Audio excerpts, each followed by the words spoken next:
नमस्कार मित्रांनो, स्वागत आहे तुमचं नवीन व्लॉगमध्ये। आणि आता आपण आलो आहे ते ठाण्याला।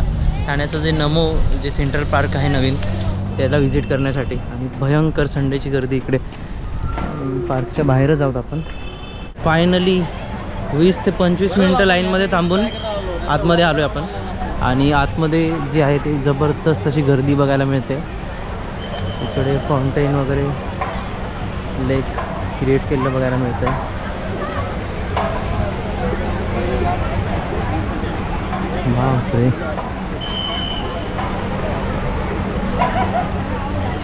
गेट नंबर 3 मधून आपण आतमध्ये आलोय।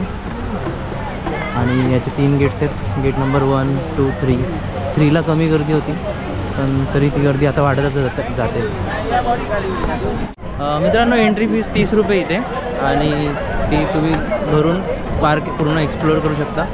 आणि तुम्ही सगळे डिटेल्स म्हणजे तिकडे अजून कोणतं ते जापनीज गार्डन वगैरे ते सगळं पण आहे।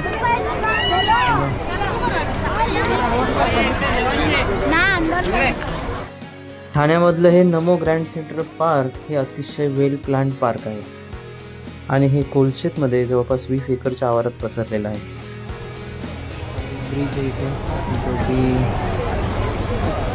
अट्रॅक्शन पॉइंट आहे।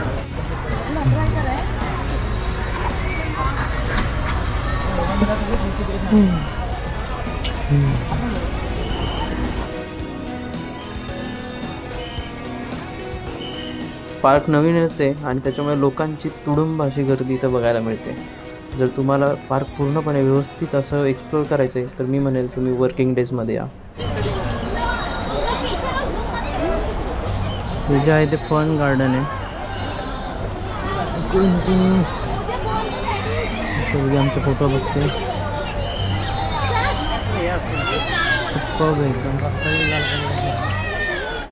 जापनीज गार्डनला जाऊया आता। इकडे मूवी देखने लायक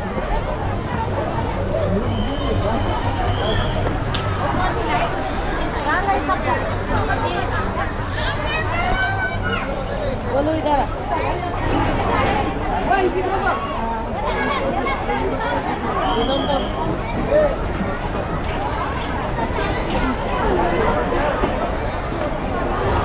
इकडे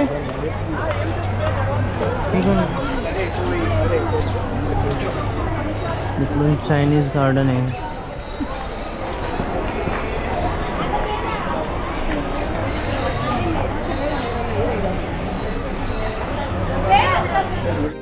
या पार्कमध्ये आपण मुख्य असे 4 झोन्स बघू शकतो, ज्याच्यामध्ये lake zone, play zone, sports arena आणि थीम गार्डन्स देखील आहेत।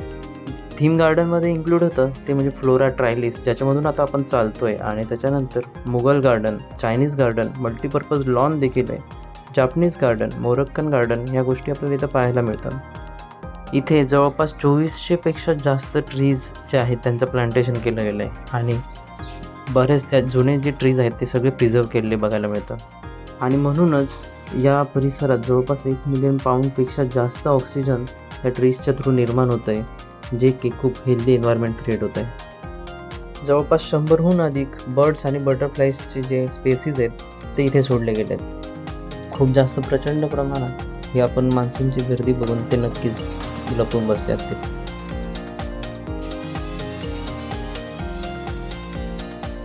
अजून माहिती मिळवल्यावर हे कळतं की न्यूयॉर्कचं सेंट्रल पार्क व सोबतच दुबईचं जबील पार्क आणि शिकागोचं मिलेनियम पार्क या पार्क्सला लक्षात घेऊन, या पार्कचं इन्स्पिरेशन घेऊन या ग्रँड सेंट्रल पार्कचं निर्माण केलं गेलं। कोणत्याही पार्टमध्ये जावा तुम्ही पार्कच्या, तिथे तुम्हाला अशी प्रचंड प्रमाणात गर्दी फोटो काढताना दिसणार। म्हणूनच वीकडेज हे ऑप्शन बेस्ट असणार।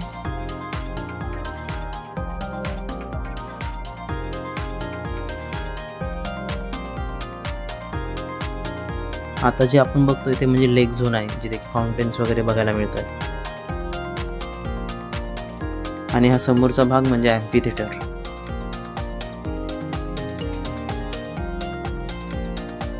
आणि हा युनिक असा सुंदर ब्रिज देखील बघायला मिळतो, ज्याच्या टॉप पॉईंटवरती जाऊन तुम्ही आजूबाजूचा परिसर बघू शकता। आणि मग काय, आपण पण निघालो वरती, वाटचाल केली आणि वरून टॉप व्ह्यू बघण्याचा प्रयत्न केला. एखाद्या शिपसारखीच फिलिंग इथं येत होती, जणू काय आपण टायटॅनिकमध्येच बसलो आहे की काय. हां म्हणजे थोडं जास्तच एक्झॅजरेशन झालं, पण ठीक आहे.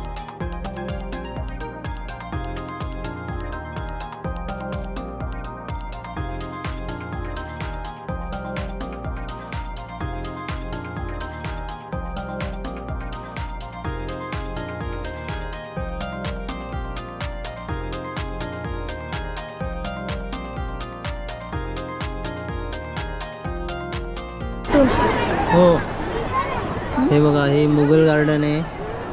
ते कोणतं मोरक्कन गार्डन आहे, ते ब्ल्यूवालं. त्याच्यानंतर हे मुघल झालं, हे मोरक्कन झालं. त्या बाजूला पलीकडे जापनीज आणि चायनीज गार्डन्स आहेत. आणि ही भयंकर लिमिटच्या बाहेर असलेली गर्दी आपण इकडे बघू शकतो. आत्ता जरी ओपन झालं आहे रिसेंटली म्हणून लोकांची गर्दी पण खूप वाढली. जर तुम्ही वर्किंग डेमध्ये आलात तर खूप व्यवस्थित तुम्हाला एक्सप्लोअर करायला मिळेल. पण आम्ही वर्किंग डेमध्ये नाही आलो, संडेला आलो आहे. त्याच्यामुळे जास्त काही क्राऊडमुळे घोटाळा होते सगळं. ठीक आहे, छान आहे, एकदम मस्त बनवलं आहे तसं. पण लोकांनी आता नीट ठेवलं पाहिजे. पाणी प्यायचं तिला पटलं नाही, कसं पाणी पितात बाबा. ते ग्लास ठेवले ते लगेच संपतील ते यूज अँड थ्रो आले. काय आता परवडेल सरकारला एवढं सगळं भारी केलं तर. आणि घुसरगुंडी बनवली यांनी.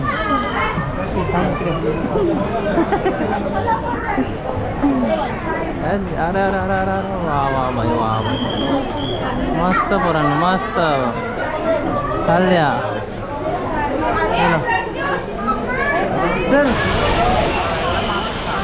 इकडे वॉटरफॉल बनवला आहे जिकडे की तुम्ही जाऊ नाही शकत.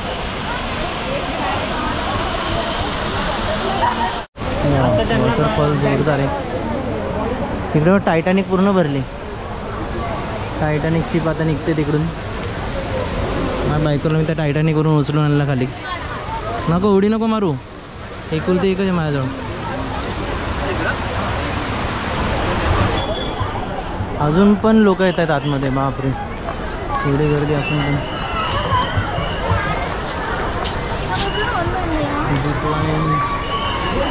झिपलाईनचं झोन आहे इकडे. इकडे बघा, किड्स प्ले एरिया इकडे. हा पूर्णपणे किड्सचा झोन आहे. वेगवेगळे, ओ बा, काही नाही दिसत आहे तुझ्या ह्याच्यात व्हिडिओ. स्केटिंग पार्क पूर्ण मस्त आहे. ते पावसात पाणी साठतं की काय माहीत, आता बघूया पावसाळ्यातच काय.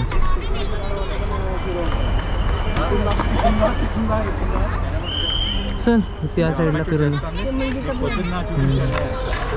आपटली बिचारी.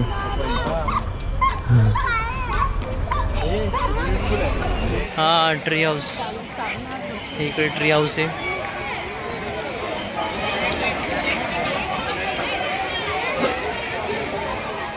बराच अंधार झाला लगेच. अतिशय फास्ट असा आम्ही इकडे टाईम व्यतीत केला आणि किड्स एरिया जो आहे तो कमी एक्सप्लोअर करायला मिळाला. मस्त पोरांनो, मस्त, थोडा भारी. चेस प्लाझामध्ये फार धुमाकूळ गेला पोरांनी. मस्त, व्हेरी गुड बेटा, व्हेरी गुड. गदा आहे तो, गदा, भीमाचा गदा उचलला जसा त्याने.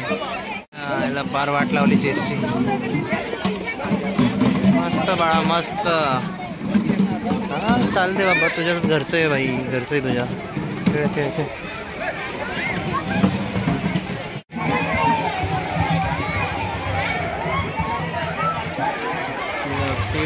प्ले झोन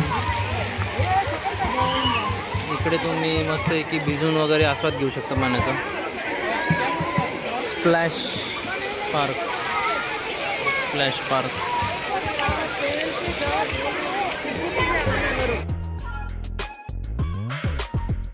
तुम्ही पण या ठिकाणी व्हिजिट करू शकता. पण रिकमेंडेड असेल की तुम्ही विकेंडमध्ये नका येऊ, पण ऑब्वियसली एवढ्यासाठी कोण सुट्टी टाकणार आणि आपल्याला विकेंडमध्येच टाईम मिळतो. तर मग त्यानुसारच इकडे गर्दी खूप बघायला मिळते विकेंडमध्ये. पण तुम्ही तुमच्या हिशोबाने येऊ शकता इथे. छान आहे, खूप मस्त बनवलं आहे. नवीनच गार्डन आहे. आता जवळपास 2 आठवडे व्हायला आलेत. सो या आता एम पी थिएटरमध्ये जाऊया. ॲम्पी थिएटरमध्ये बसायची वगैरे जागा केली.